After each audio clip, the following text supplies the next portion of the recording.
pagkakaila na ang Pilipinas ay nabiyayaan ng yamang likas at mga makapigil hiningang tanawin. Isa na dyan ang Siitan River at Bimapor Rock Formation Nature Park na matatagpuan lamang sa bayan ng Nagtipunan sa Quirino Province.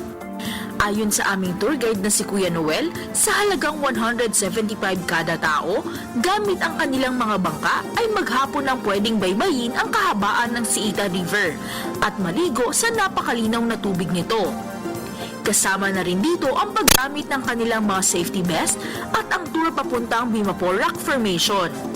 Nakamamangha ang mga rock formation na makikita sa Siitan River at sa mga darating pang panahon ay umaasa ang bayan ng Nagtipunan na mas makikilala pa ang tourist spot na ito at maging isa sa mga pangunahing pasyalan ng mga turista sa Timog Silangang Asya.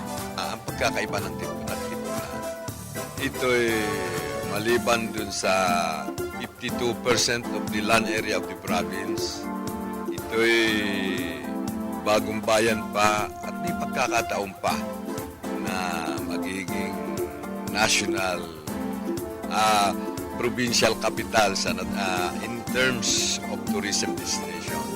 Isa siyempre doon sa mga sinabi natin na tourism destination gaya ng Siitan, Bimapor, Diamond Cave, at saka yung Mactul Falls, Jiajian.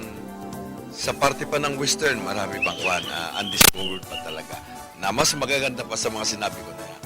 O ambition ko para sa Nagtipunan talagang mayangat at mapaganda ang Nagtipunan. Ganun na rin po sana yung mga constituent ko. Dapat sabay na umaangat din.